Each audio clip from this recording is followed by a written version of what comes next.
Dear Afnan, the illustrious descendant of His Holiness the Bab, hand of the cause Hasan Balyuzi is one of the hands serving the cause of God and the Holy Land.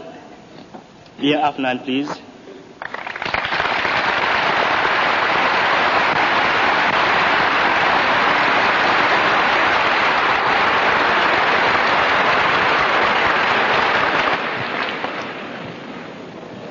Beloved friends, one day in Washington, when the Master was driving to his third meeting of the day, very tired, his face lighted up with that divine radiance which was his, and said, "O Baha'u'llah, what hast thou done? O Baha'u'llah, may my life be sacrificed for thee. O Baha'u'llah, may my soul be offered up for thy sake. How full were thy days with trials and tribulations. How severe the ordeals thou didst endure. How solid the foundations thou hast finally laid, and how glorious the banner thou didst hoist." Indeed, dear friends, in our hearts these words of the beloved Master echo today. This is the day when heaven and earth join in one chorus of universal jubilation. And this was promised to us by our beloved guardian when we stood at the threshold of the holy year. The holy year which he himself, the sign of God on this earth, had instituted.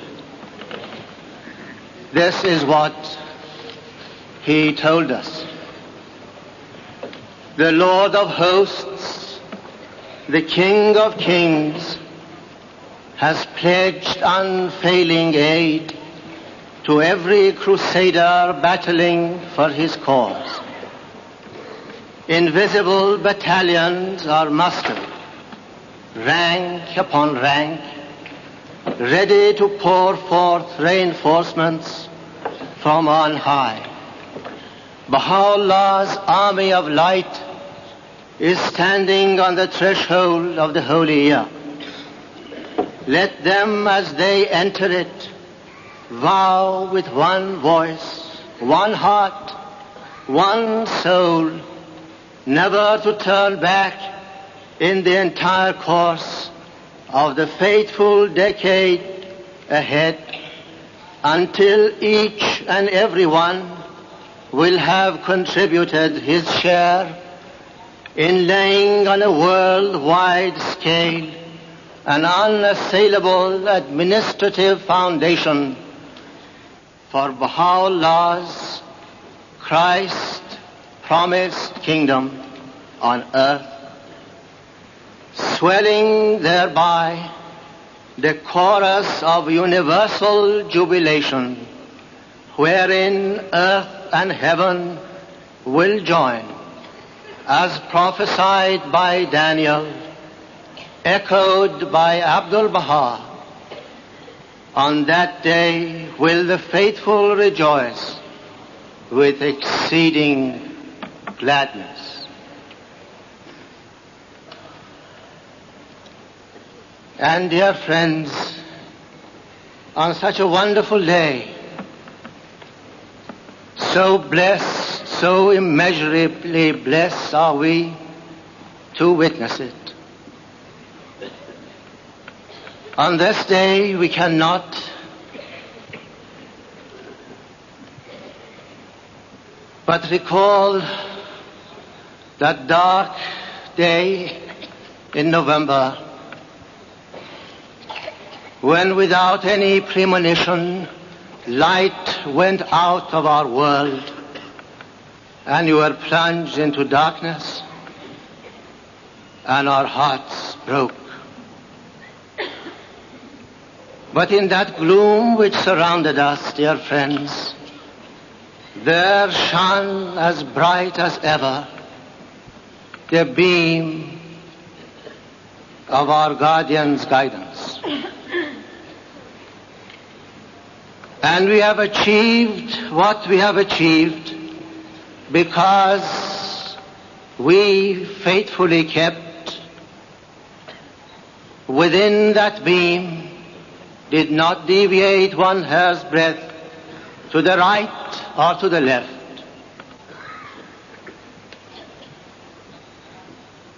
What we have attained, where we have reached now, and what we are now, all this we owe to him, the sign of God on this earth. But just as the beloved Master told us, after the ascension of Baha'u'llah, that the Sun of Truth, having rent asunder the veil of the human temple, would be shining dazzlingly from its meridian. When our beloved guardian passed out of our sight, his guidance remained with us, his blessings surrounded us, and he led us to this wonderful, wonderful victory, to this great day.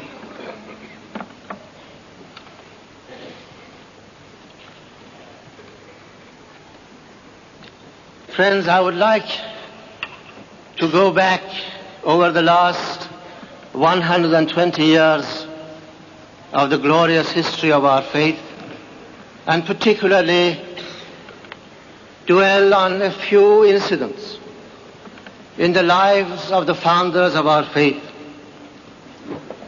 Those moments when it seemed that all was lost, that their cause was doomed to extinction.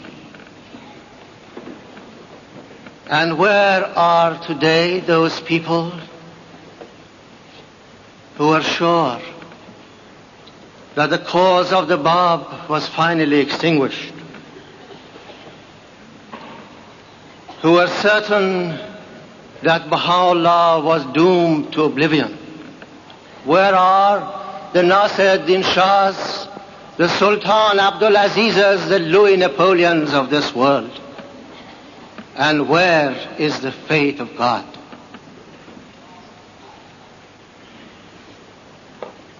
Do you recall that incident related in Nabil's narrative when the Bab in the castle of Maku was refused even a candle?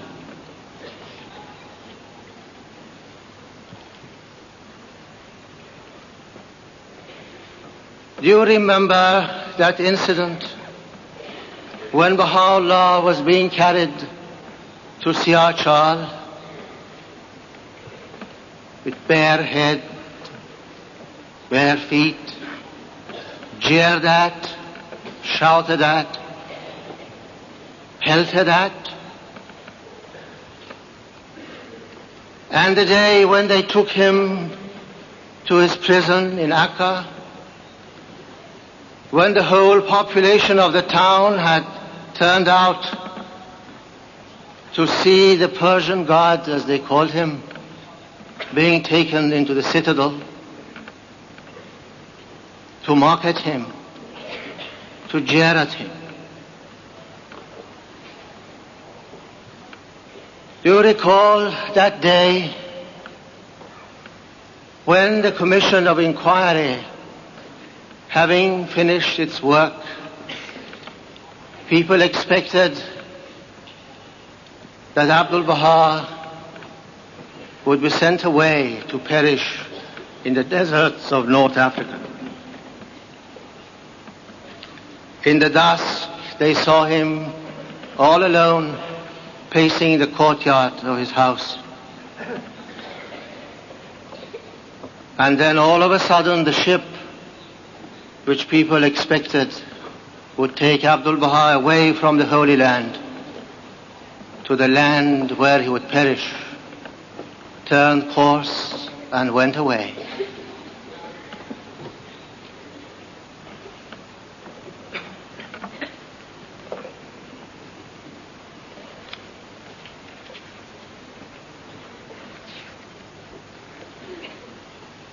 Indeed, beloved friends, there were many a time when, to the eyes of men, the cause of God was a spent force.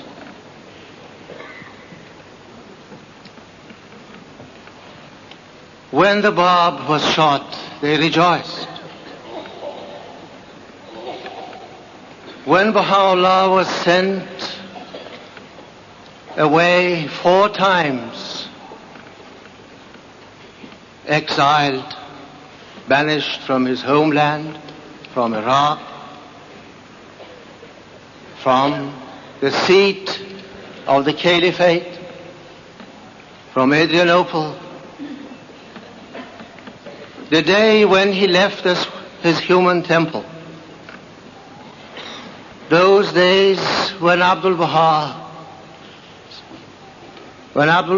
life was in dire peril, the day when he passed away, all these days, the adversaries of the faith, its enemies, were confident that this cause had reached the end of its road.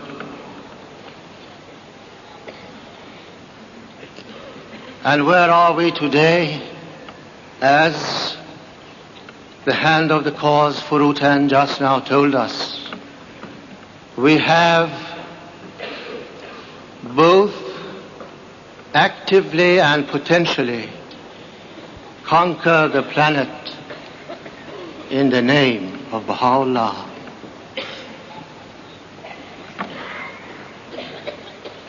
And on this day, beloved friends, one cannot but think of those wonderful souls who responded to the call and went out to conquer these territories. This great hall teems with them. They are the conquerors of the planet in the name of Baha'u'llah. And some of them just took their old bones to bury in a distant land and to consecrate that land with their bones in the name of Baha'u'llah. At the very beginning of this mighty crusade, our beloved guardian wrote, the entire body of the avowed supporters of Baha'u'llah's all-conquering faith are now summoned to achieve in a single decade feats eclipsing in totality the achievements which in the course of the 11 preceding decades illuminated the annals of Baha'i pioneering. And how faithfully these souls responded to this call of their beloved guardian.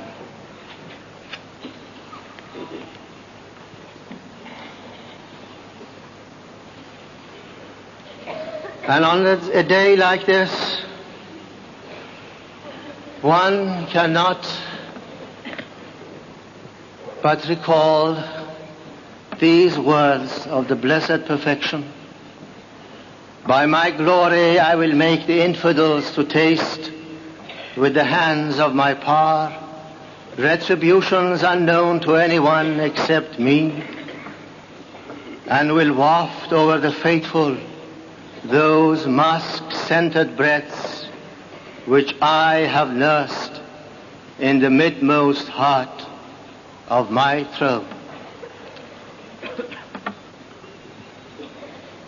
And one thinks also of those who did not keep faith, those who knew light but called upon darkness to lead them, those who, in the words of Jesus Christ, sinned against the Holy Ghost and broke the covenant of God, who stood high but fell low. And remembering their plight, one recalls these words of the prophet Isaiah. How art thou fallen from heaven, O Lucifer, son of the morning.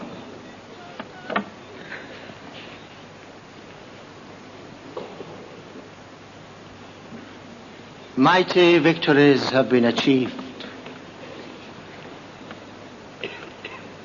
The glorious crusade of our beloved guardian has reached its pinnacle of achievement.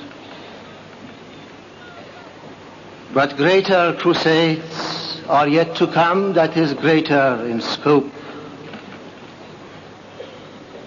Crusades which will consummate finally the beloved Master's divine plan in the course of future decades and centuries, taking the Baha'i world to its golden age. But of all the plans that are to come, of all the crusades that are to be launched, no matter how vast in their scope, how significant, none can be more precious, more dear to the heart of every Baha'i than the one which is now concluded, because it was the crusade launched by our beloved Shoghi Effendi.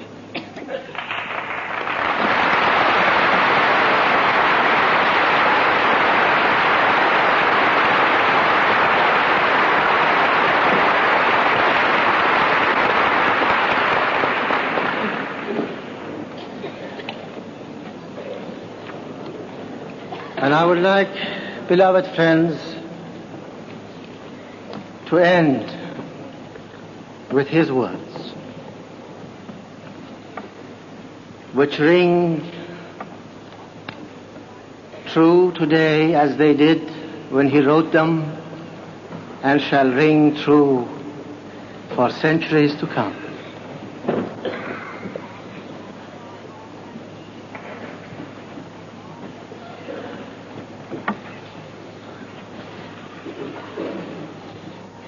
He said, I direct my impassioned appeal to obey, as befits his warriors, the summons of the Lord of hosts, and prepare for that day of days when his victorious battalions will, to the accompaniment of hosannas from the invisible angels in the Abha kingdom, celebrate the hour of final victory. No matter how long the period that separates them from ultimate victory, however arduous the task, however formidable the exertions demanded of them, however dark the days which mankind, perplexed and sorely tried, must in its hour of travail traverse, however severe the tests with which they who are to redeem its fortunes will be confronted, however afflictive the darts will through his mysterious dispensations raise up from within or from without, may rain upon them. However grievous the ordeal of temporary separation from the heart and nerve center of their faith, which future unforeseeable disturbances may impose upon them, I adjure them by the precious blood that flowed in such great profusion, by the lives of the unnumbered saints and heroes who were immolated, by the supreme, the glorious sacrifice of the prophet herald of our faith, by the tribulations which its founder himself willingly underwent, so that his cause might live, his order might redeem a shattered world, and its glory might suffuse the entire planet. I adjure them as this solemn hour draws nigh, to resolve never to flinch, never to hesitate, never to relax, until each and every objective in the plans to be proclaimed at a later date has been fully consummated.